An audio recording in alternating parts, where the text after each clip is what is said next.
Hey, what's going on, everyone? It's Tyler Bronsky here. Today, I have a discussion video for you guys. Today, I'm going to talk about 3 realities of minor league baseball.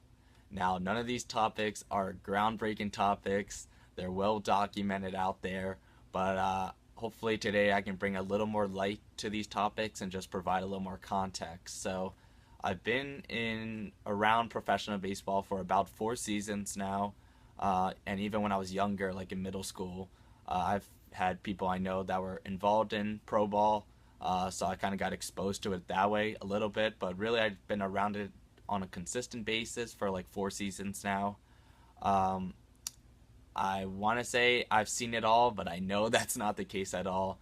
I'm not saying I'm a know-it-all for minor league baseball and the lifestyle, but like I said, I think I've seen a lot, but again, I know I haven't seen it all because that's the cool part about baseball.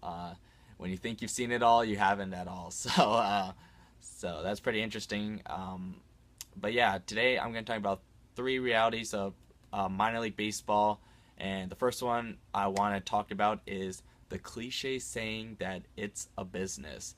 Now, you hear players say it's a business all the time in interviews, but what do they really mean by that? And usually, that saying it's a business associates with player movements. Now, throughout the season, teams are going to make player moves. That's just a guarantee that's going to happen. Organizations, teams, they're going to do what's best, yeah, what's best for their team, the best moves they need to make their ball club successful. And unfortunately, that relates to players either getting traded or released. And that's what I specifically want to talk about when players hear they're moving on to another team, or unfortunately packing up their bags and going home. Now, I'll tell you guys a story. When I was like in middle school, again, I wasn't associated with pro ball back then, but a friend was taking me like past the clubhouses of um, this specific team, and I see a player come out of the clubhouse, and you could tell he wasn't on the verge of tears, but he was pretty upset, pretty frustrated, I would say. And I see him. He gets on the phone and he dials the phone number to call his wife, and he's talking to his wife about how he got released, and how he has to pack up his bags and head out the next day. Um, and that's the first time I really saw, like, wow, that affects people's lives, and unfortunately, it can be a little ruthless sometimes. So I saw that when I was younger, and then once I got like around pro ball, I've been around in the clubhouse before. I even had a situation where I was talking to a player.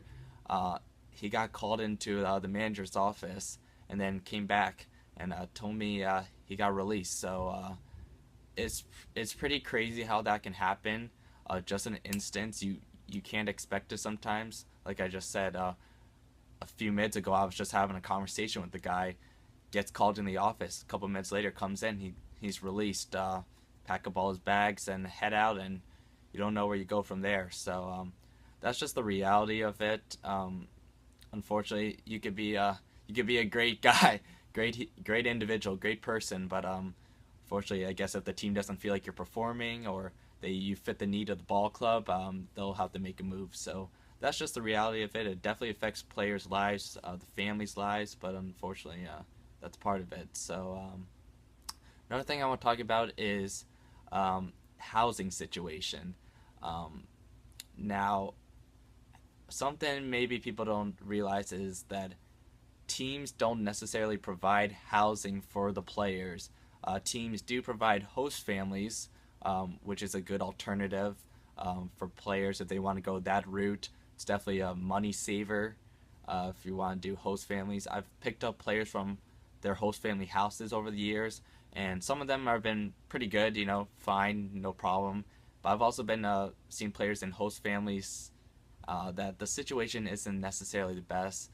Uh, I've heard stories of players had to, sleep in the basements, um, no AC, not on like a couch, pretty much. Just not the most glamorous situation. Um, Also, when it comes to housing, yeah, a lot of players live in like hotels and like kind of that type of situation. Um, you know, and unfortunately they have to pay for the hotel. It's not like provided by the team, so they're paying out of their own money to live in the hotel pretty much. And if you know the minor leagues, money is definitely not something that's you don't make too much in the minor leagues, especially if you've only played in the lower levels in the minor leagues or independent ball. You're honestly better off working at McDonald's. You're not making much. Hopefully, if you ever had a signing bonus when you got drafted, that could help definitely. But if you didn't have a big signing bonus, you've only played in lower levels of minor leagues or independent ball, you're not making too much. So paying for a hotel for how many months of the season is not always. It can get pretty expensive. I've even heard stories of players like staying in the clubhouse. I know one player that he brought like a little blow up, I guess blow up bed. I don't know what they're called. Just put it in the clubhouse floor and stayed there. So that's a little tough because you hope you're around the ballpark so much. You kind of hope to get away from the ballpark at least when you sleep. But that's just sometimes the reality of it. But most players, they're staying in a hotel or a host family. It's whatever they prefer, honestly. And then finally, the third topic I want to talk to you guys about is the hours and like the lifestyle, the routine. Now, ball players and actually like professional athletes in general, they're all very routinely based, I guess. For baseball, let's say the game's at 7 o'clock that night, you're probably getting to the field around 2:33, BP at like 3:45 if you're the home team. Hit till like whenever, like 5, something like that. Maybe do some extra cage work afterwards or just hang around the clubhouse. You play the game at like 7, finish let's say 10 something, 11.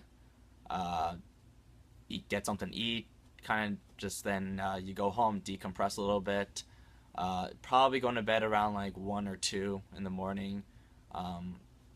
But yeah, you kind of do that every single day, and you get in that routine of baseball becomes your life, so to speak. Especially if you have like a road game the next day, you're waking up early to head out to wherever the bus is taking you guys. But let's say it's a home series, yeah, get to the field 2:33, going to bed at like 2 in the morning, wake up, do it all over again. I'll give you an example. Like, since I'm in Bridgeport a lot, we play New Britain a lot, and for New Britain, even though the distance is pretty short, we don't stay in a hotel in New Britain, or the players don't stay in a hotel in New Britain. So we're driving, or well, just the team's driving to New Britain every single day. So they might play a game in New Britain. Let's say they finish at like 11 o'clock. You have to drive an hour or so back to Bridgeport. And then let's say you got an afternoon game the next day. You're waking up, probably like 9, 10. Head back to New Britain and do it all over again. So it's a lot of bus rides, a lot of just long hours in general. And yeah, baseball becomes sort of your life. I've even had players, when they have that one off day each month, they don't really know what to do. So it's always related to baseball. I've had players like want to go see a baseball game or just like hit in the cage because that baseball becomes your life. So yeah, I guess that's it. There's a lot of rambling, I know. Please don't take this as a bashing of minor league baseball because I love minor league baseball. I love the lifestyle, and this is just though the reality of it. If you're a player that's aspirations one day is to play professional baseball, just realize these are some of the realities of the lifestyle of minor league baseball. So I hope you guys like this video. I would love to do more of these discussion type videos if interested. If you have any topics though, please send them to me and maybe we can make this a semi-regular thing if you guys like them. So enough of rambling, and thank you guys so much for watching the video. Please be sure to subscribe to the channel if you haven't yet, and check out my interviews that I will be posting throughout the season. So thank you guys so much, and I'll see you guys next time.